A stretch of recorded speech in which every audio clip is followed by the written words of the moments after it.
Now for part 3 today, there will be some things that we want to look for on Handy Dandy. So it may not be a bad idea to kind of have yours out as we work through this. Does anybody need an extra Handy Dandy? I always have extras. Got to be prepared. There you go. Anybody else? All right. Well, let's go ahead here. Now, that's not really something you have to copy down necessarily, but I put that up there so that I could remember to tell you that we are going to be using those ranges for the inverse trig functions. This is actually something that we learned back in section 4.7, part 1. I've got them over here on the side just to help you remember. Sine, inverse sine, is from negative pi over 2 to positive. So those are basically quadrant 1 or quadrant 4. Inverse cosine was from 0 to pi, so that was either quadrant 1 or quadrant 2. And then inverse tan is a lot like inverse sine, but there's parentheses, so you just have some open circles there, but it's the same quadrants as inverse sine, either 1 or 4. So we are going to be using some of that today. Thinking about your quiz Thursday, those ranges would be good to have on your cheat sheet. It's nice to see them as intervals. It's also nice to see them as unit circles. All right. So, having said that, let's go ahead and get our directions here. This should be our only set of directions today. It says, find the exact value, of the expression without a calculator. Okie dokie, so can't use our calculator on these, no decimals, has to be exact. And there's a hint, how nice of them. The hint is for us to draw a right triangle.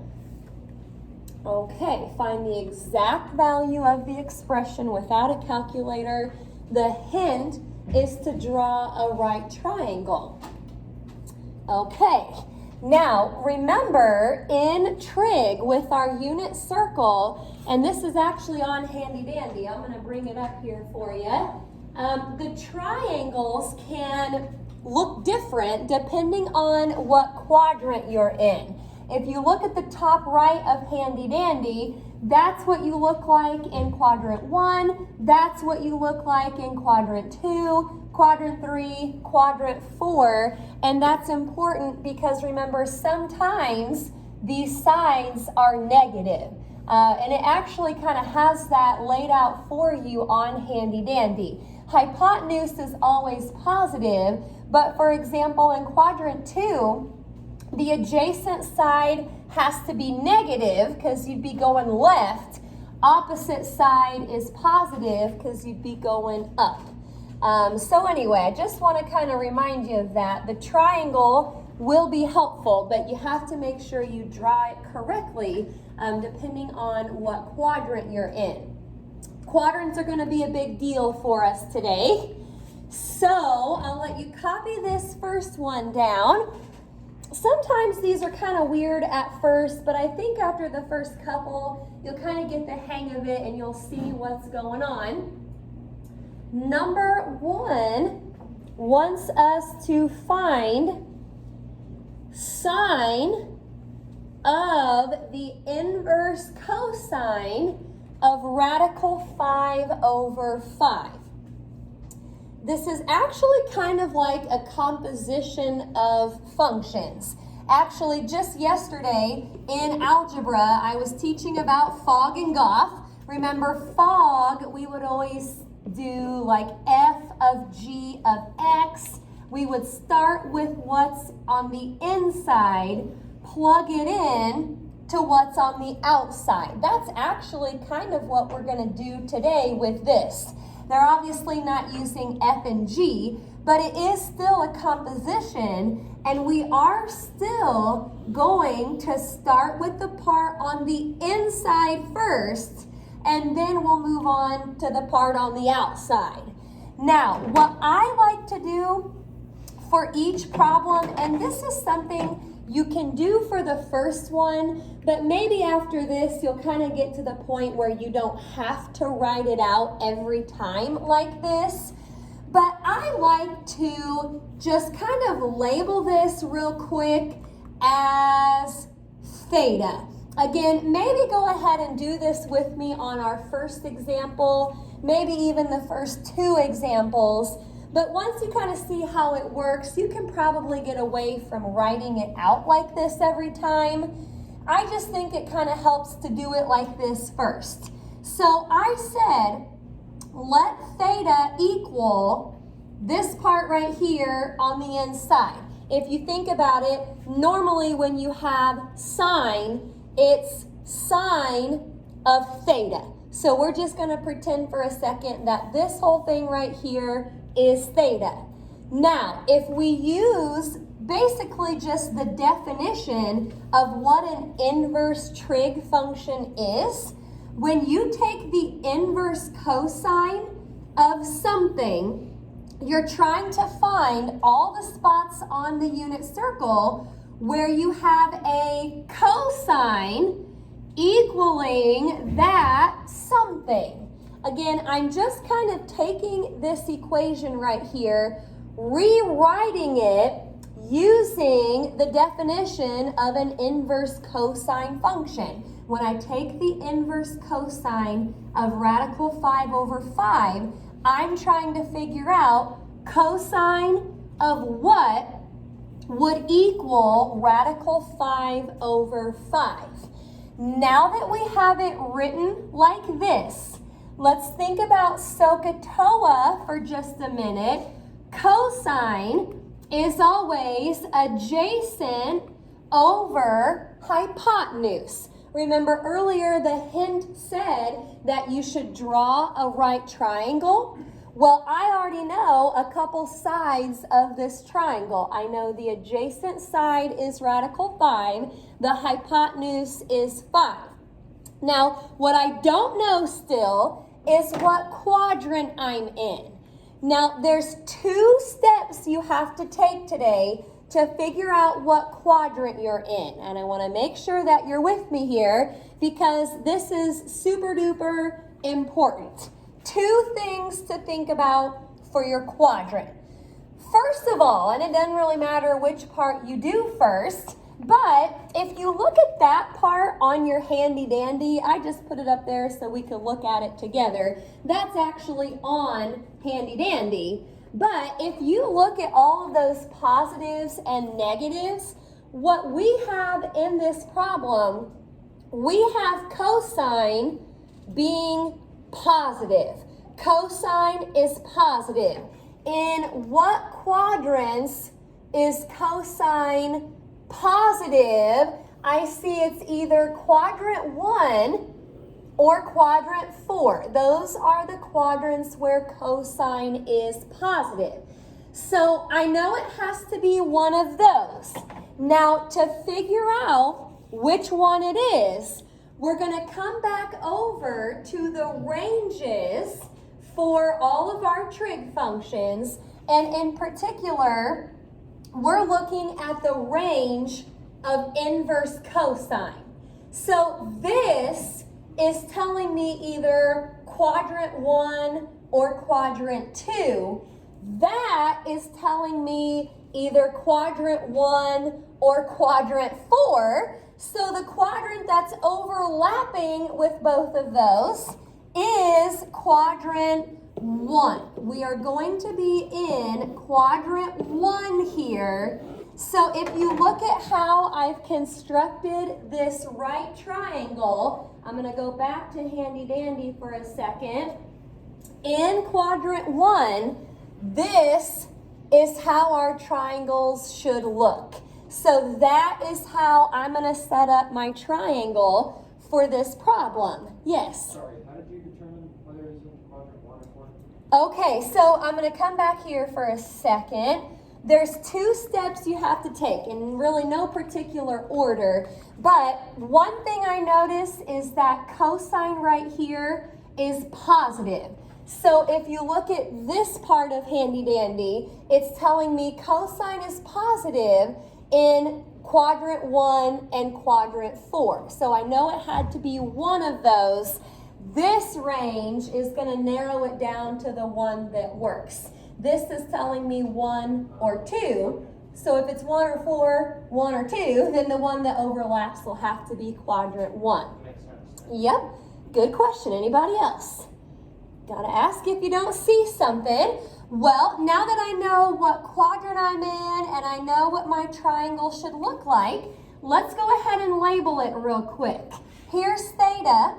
So the adjacent side, which would be down here, is radical 5.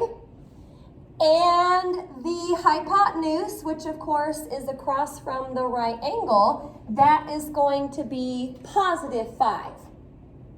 Now I am going to need to know what this other side is.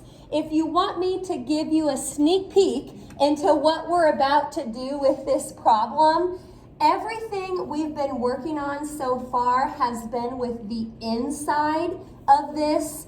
Well, here in a second, once I find out what this side is, I'm going to come back to what was on the outside, and using Sohcahtoa from theta, I'm going to do opposite over hypotenuse. And whatever that is, that'll end up being my answer to this problem.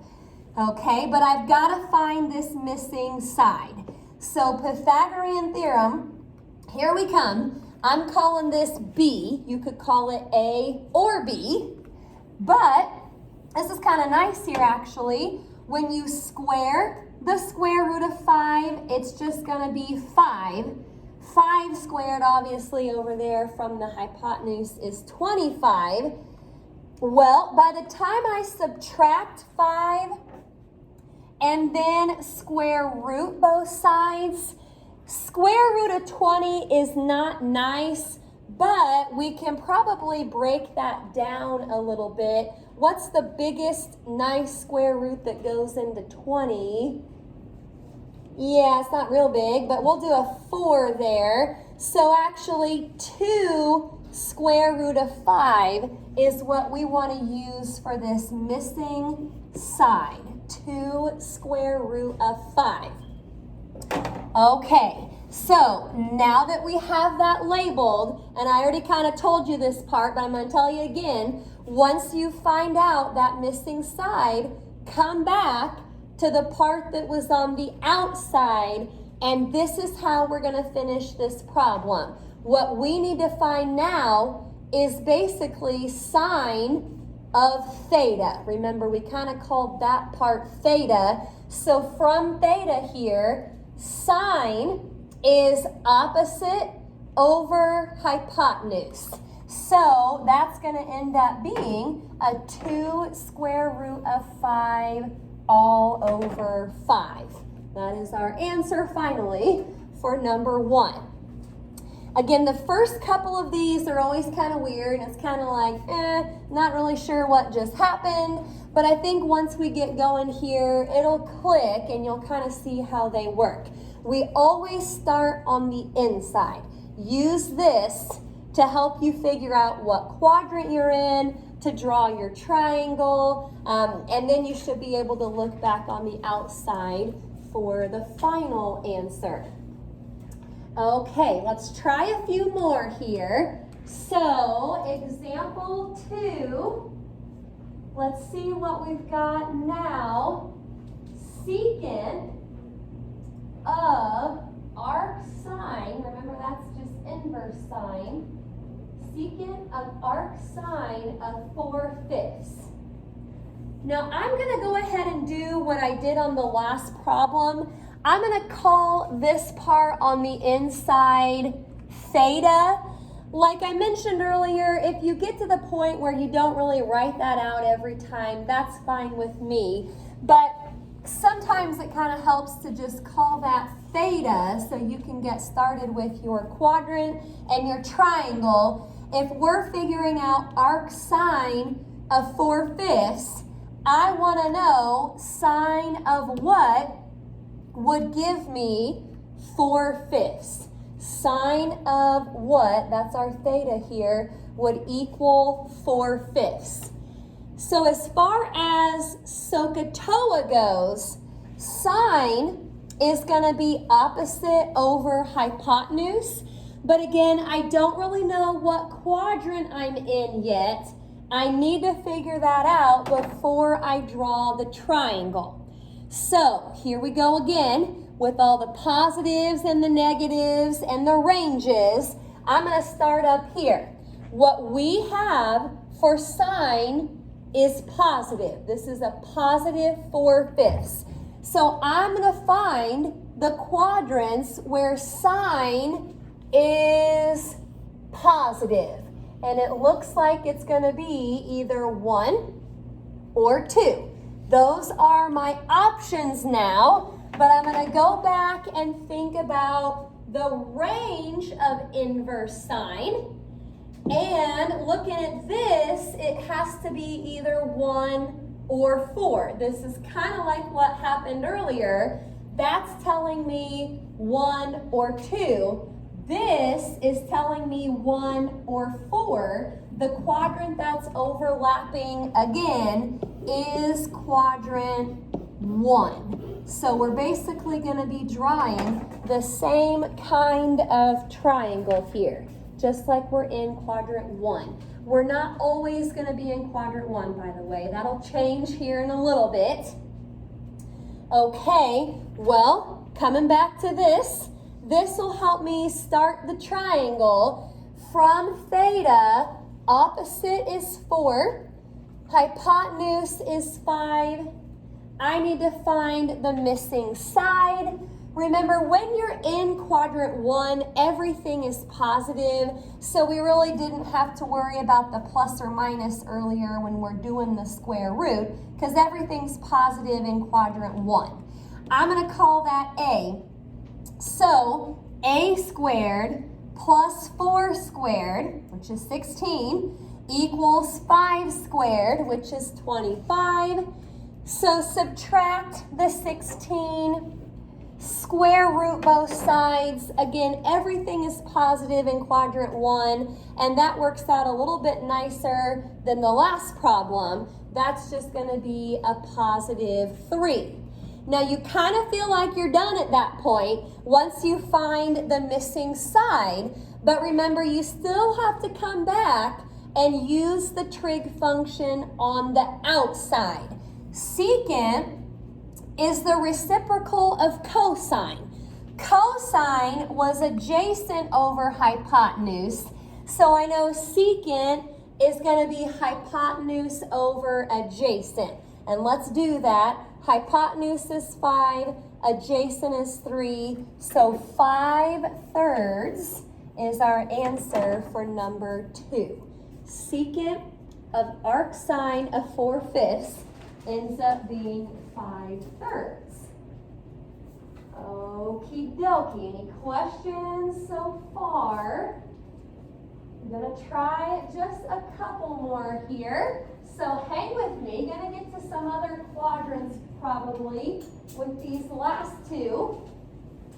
Okie doke. Number 3.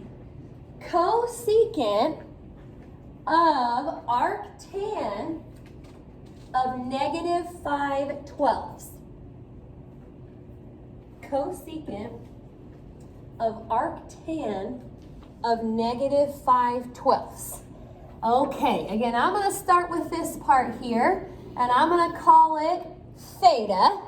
So if theta equals the arctan of negative 5/12, I'm trying to figure out tangent of what, or tangent of theta, would equal negative 5/12.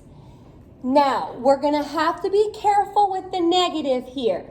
I know according to Sohcahtoa, tangent is opposite over adjacent. But as of now, I don't know which one of those numbers is negative. It's either the 5 or the 12, but until I figure out what quadrant I'm in, I don't really know where the negative goes. So let's keep that in mind before we start to draw anything.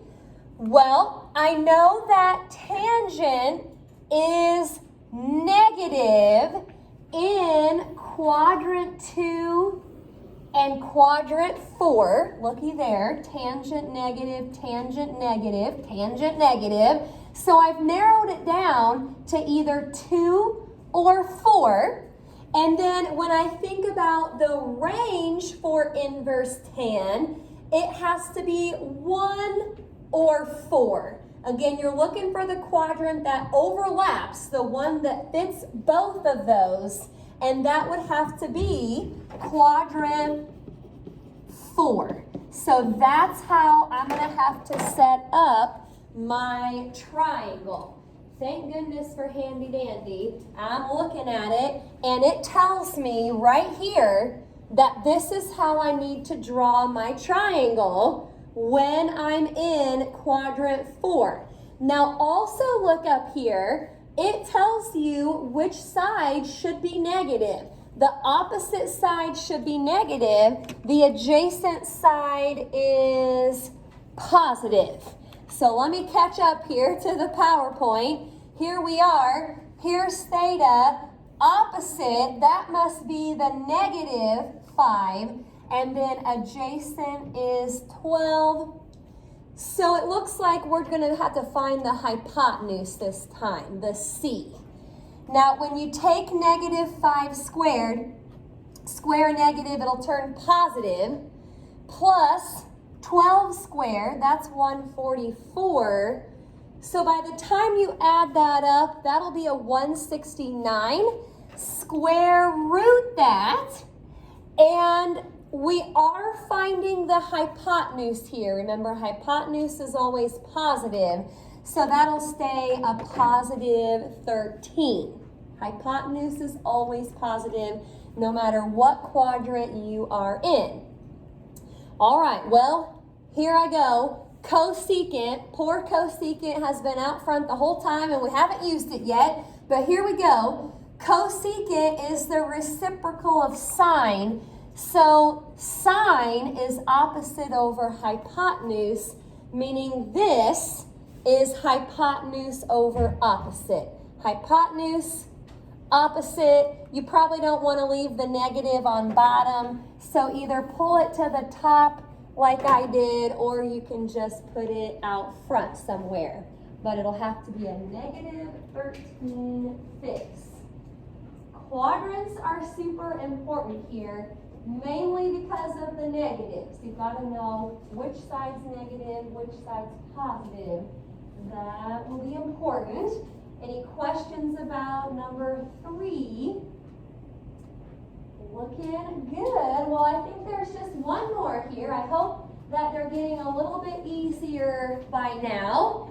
Number 4, last one, tangent of arc cosine of negative 3/8.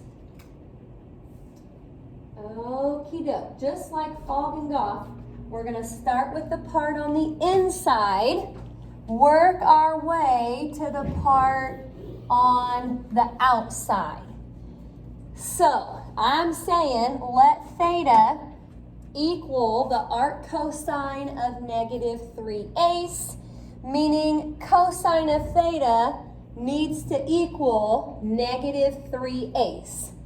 Now, cosine is adjacent over hypotenuse.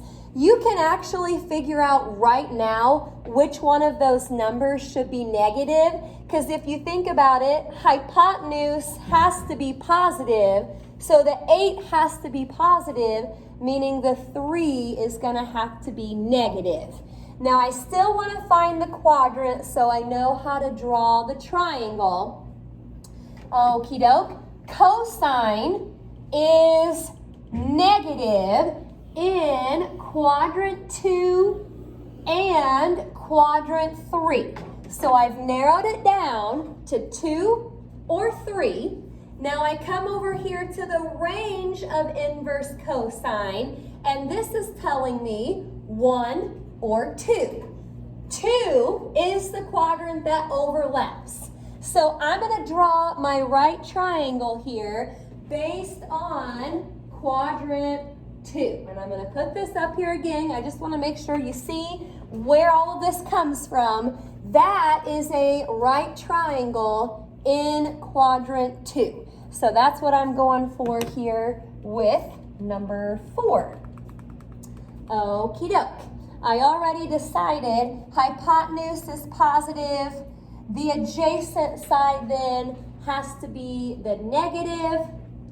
Well, I've got to find that missing side, so here we go. Negative 3 squared is 9, plus I call that b squared, equals 8 squared, which is 64. Subtract the 9. Now, when we square root here, we probably should look into the negatives a little bit. When we're in quadrant 2, should this side be positive or negative?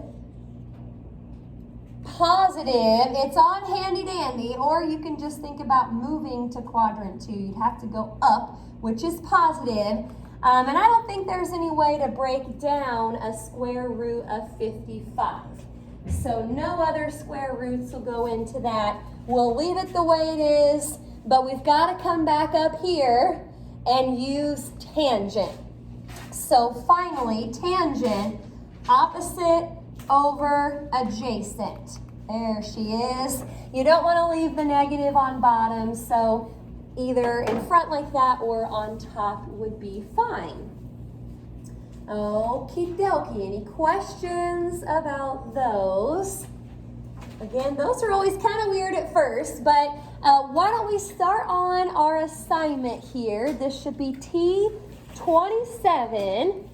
Practice makes perfect with these. It just gets easier the more that you do. I'll let you start on that. We've got a little over 15 minutes left.